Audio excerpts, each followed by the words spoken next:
L'autre question qui préoccupe les Camerounais aujourd'hui, en rapport peut-être avec cette affaire Martinez-Zogo, c'est que beaucoup y voient une bataille de succession entre les différents clans au sein du Sérail. Il y a peut-être les clans qui sont les plus visibles aujourd'hui, mais il y a également un autre aspect qui n'a échappé à personne. C'est la montée sur scène, on va dire ça de façon triviale comme ça, de Franck Biya, qu'on a déjà vu dans une visite le 6 novembre 2021 à Fumban, puis le 6 novembre 2022 au Lamida de Ribouba, en tout cas à Garoua de façon globale. Pour certains, ce sont des signes qu'il faut décoder et cela peut s'inscrire dans la logique justement de ces batailles de scission. Qu'est-ce que vous en dites? Bon, je ne sais pas pourquoi la présence d'un enfant comme celui-là à Garoua ou à Fumban peut jouer sur la succession. Pourquoi et en quoi est-il intéressé par la succession? Il en présente comme un candidat sérieux à la succession de Ah non, enlevez le mot sérieux. Parce que vous savez, le président Biya a mis le pays à un tel niveau que n'importe quel petit toto qui arrive pense qu'il ferait mieux que lui. Il sort d'où celui-là pour que vous dites qu'il va être un candidat sérieux? Qu'est-ce que vous entendez par sérieux? Le sérieux en politique est quelqu'un qui présente un passé politique et qui présente un projet de société. Le sérieux en politique n'est pas quelqu'un qui est né avec une cuillère dans la bouche. Encore que, dans ce cas-là, il faudra encore discuter pour voir quelles sont les casseroles que lui-même y traîne. Mais je ne voudrais pas rentrer dans votre jeu. Je voudrais tout simplement dire, laissez cet enfant tranquille, qui continue à vivre sa vie de pacha.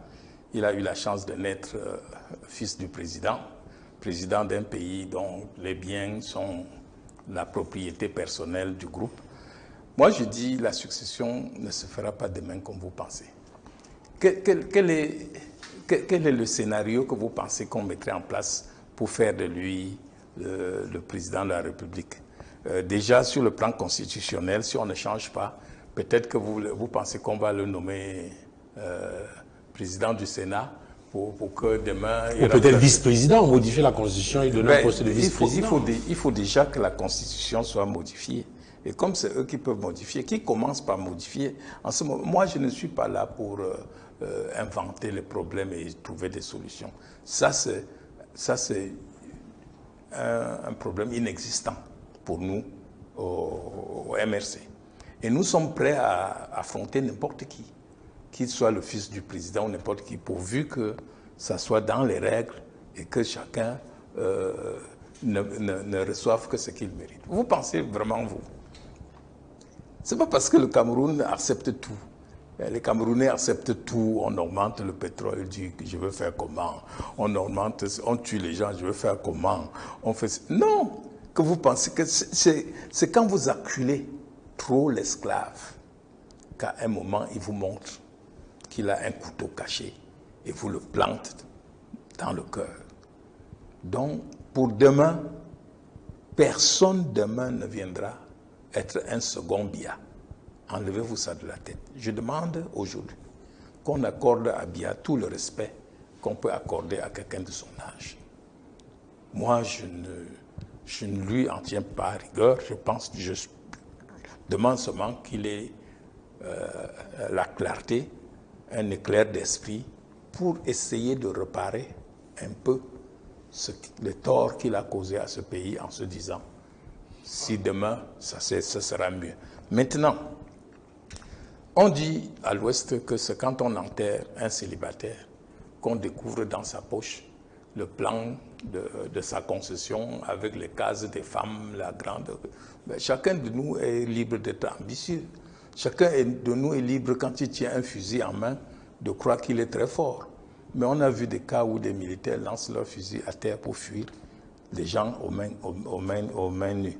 Donc, pour ne pas faire comme si je n'étais pas camerounais, quand vous parlez des clans, on vous dit qu'il y a le clan des Boulou, il y a le clan des Nanga, il y a ceci. Mais ils veulent arriver au pouvoir comment? Vous savez, tous ces gens se disent qu'ils ont beaucoup d'argent, d'autres se disent qu'ils ont des liens solides avec l'armée, ils vont arriver au pouvoir. Non, non, ça ne se passera pas comme ça. Il n'y aura pas de deuxième Biya. Le Cameroun ne peut pas mourir 2 fois. Est-ce que vous minimisez le rôle que l'armée peut jouer justement dans ce bataille? Méfiez-vous, je vais vous raconter une histoire. Le chef Banjoun, il avait appelé, il appréciait un notable, un grand notable de son village. Il a voulu lui donner une de ses filles en mariage. Il a appelé son Chinda. Il lui a dit, vraiment, prends la fille là, va donner à mon ami notable tel. Le Chinda est parti avec la fille. Le chef a attendu 6 mois. Son ami n'est pas venu le remercier.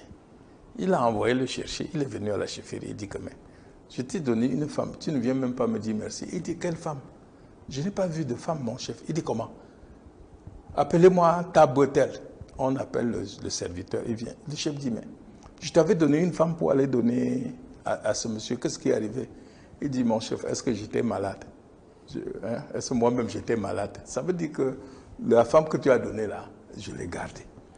C'est pour te dire que ceux qui comptent sur l'armée pour prendre le pouvoir et leur donner, s'ils ne sont pas eux-mêmes militaires et chefs de junte, ils ne savent pas qu'une fois le pouvoir est sucré, peut-être l'armée va prendre et ils seront les premiers prisonniers avant nous. Donc quand vous spéculez, vous imaginez toujours vainqueur.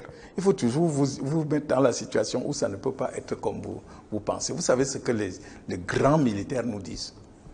La chance que nous avons étant de l'opposition, c'est de parler nuitamment, comme tu as dit, avec les gens qui nous disent « Ne voyez pas ce que nous faisons là, nous sommes avec vous. » Oui, monsieur, vous savez combien de ministres nous disent « Si demain ça change, ne croyez pas que j'étais contre vous. » Mais nous avons été éduqués dans un esprit de peur. La DGRE là, a terrorisé les gens jusqu'au moment où ils mettent leur terreur en public. C'est comme ça. Quand le bon Dieu veut te perdre, il te rend fou. Et tu crois que tu as atteint le niveau où tu peux faire n'importe quoi, rien ne t'arrive. C'est à ce moment-là qu'on te dit non, tu ne peux pas faire n'importe quoi. Quand certains allaient à la télé, disaient, appelez les gens pour les menacer, vous pouvez entrer dans le jet, je vous ai donné 400 millions. Est-ce qu'ils savaient qu'un petit policier peut venir le prendre et le mettre dans un pick-up pour l'amener quelque part? Rien que ça, rien que le faire de faire ça. Je vais vous raconter une histoire. Papa Monkam avait un problème avec Kwemo. Kwemo, le député qui était maire de Bafang. Pierre Kwemo.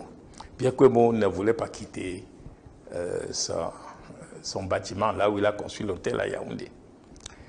Il est allé se débrouiller et on est venu porter Pierre Kwemo, on a mis dans la pick-up de la gendarmerie. Tu sais ce qu'il a dit? Il dit que le seul fait qu'un Kwemo là soit entré derrière la pick-up, ça me suffit. Donc pour lui, il a trouvé qu'il a réussi son coup en ridiculisant Pierre Kwemo, le grand Kwemo qu'on connaissait. Donc vraiment, laissons tout ça là.